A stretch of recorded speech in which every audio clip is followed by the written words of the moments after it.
Selamat pagi saudara-saudara, salam jumpa dan jumpa lagi.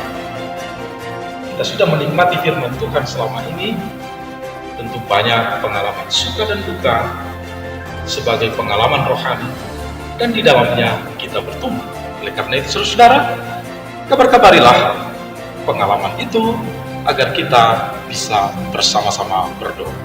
Sebentar lagi kita akan mendengarkan firman Tuhan yang akan mendampingi kita di dalam perjalanan hidup kita untuk tetap berbahagia. Shalom, senang sekali bertemu dengan saudara dalam renungan kita pada hari ini. Sebelum kita mendengarkan firman Tuhan, mari kita bersatu dalam doa. Damai sejahtera Allah yang melampaui segala akal, kiranya memenuhi hati dan pikiranmu dalam Kristus Yesus Tuhan kita. Amin.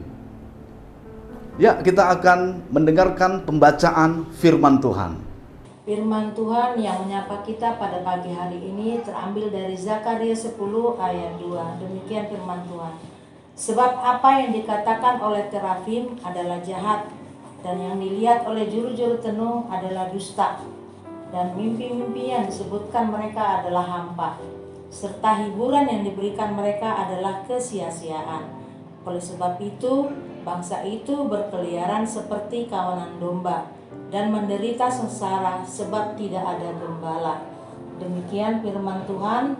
Berbahagialah orang yang mendengarkan firman Tuhan serta melakukannya. Terima kasih. Kita akan mendengarkan pertanyaan. Allah adalah pencipta langit dan bumi, dan alam semesta serta isinya. Itu menunjukkan Dia Maha Kuasa.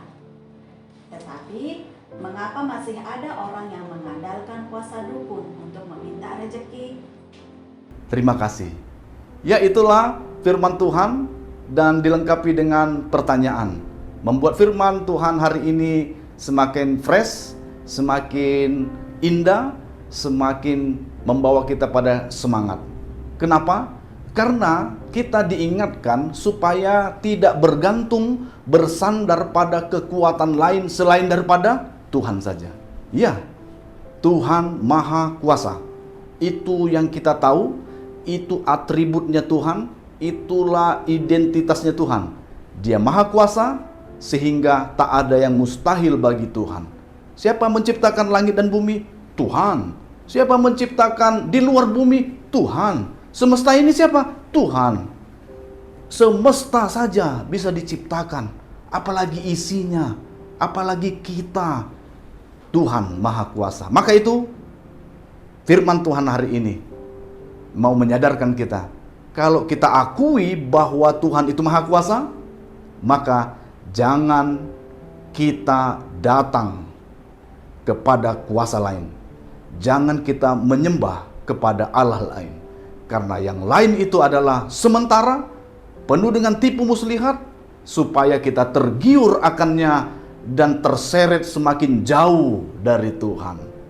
Zaman dulu begitu kuatnya kuasa iblis, sehingga iblis mencari temannya di tengah-tengah dunia ini dan memakai banyak sekali para dukun untuk menunjukkan kuasa dari iblis. Tapi pertanyaannya, apakah iblis itu lebih besar daripada Tuhan? Tidak, ya. Dari perjalanan sejarah kehidupan manusia, iblis selalu kalah, iblis selalu takluk terhadap kuasa Tuhan. Maka itu, mengapa dalam kehidupan banyak orang, khususnya umat Tuhan, dia selalu menjauh dari Tuhan. Datang kepada Tuhan, menjauh lagi dari Tuhan. Menyembah Tuhan, lalu berkhianat untuk menyembah berhala. Itulah peranan iblis, itulah kekuatan iblis melalui kekuatan yang ada di dunia ini. Ya, ahli nujum, tenung, semuanya dikerahkan, membuat masa depan yang hebat katanya. Tapi ternyata apa yang terjadi?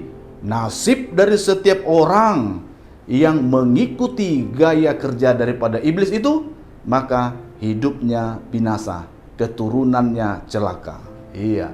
Maka itu mari bersama firman Tuhan hari ini bukan saja mengingatkan kepada bangsa Israel supaya mereka itu menjauhi kejahatan, menjauhi kuasa dunia, menjauhi para dukun, tenung, bahkan hoax yang mengatakan mimpi-mimpi itu adalah penuh arti, penuh makna. Tinggalkan pemahaman-pemahaman ini, tapi datanglah kepada Tuhan, ya, memohon kepada Tuhan, bergantung, bersandar hanya kepada Tuhan. Apapun pergumulan kita, pasti kita memperoleh jalan keluar ketika kita datang kepadanya. Ya, datanglah kepadanya. Jangan ragu, jangan bimbang. Tuhan selalu terbuka tangannya untuk menyambut kita, ya. Tuhan tidak menginginkan kematian orang-orang ciptaannya, umatnya, tidak. Tapi dia sangat tidak suka kalau dia diduakan. Dia tidak suka terhadap orang yang jahat. Manusianya, umatnya dicinta. Oleh karena itu, ambil kesempatan ini, siapapun kita, apapun masa lalu kita, ayo datang kepada Tuhan. Apabila ada salah dan dosa, minta ampun kepadanya. Apabila ada pergumulan, mohon kekuatan kepadanya, supaya kita sanggup menjalani hari-hari dan kehidupan kita untuk menang menghadapi pergumulan demi pergumulan dalam kehidupan kita. Oleh karena itu, sekali lagi, firman Tuhan mau menguatkan kita agar kita tetap beriman kepada Allah supaya aman. Bukannya mencari keamanan dan meninggalkan iman kita. Oleh karena itu, mari bersama kita nyatakan respon iman kita kepada Tuhan dengan bergantung hanya kepada Tuhan. Tetap semangat di dalam Tuhan, tetap dalam aktivitas kita mengandalkan Tuhan, dan jangan lupa untuk berbahagia. Amin.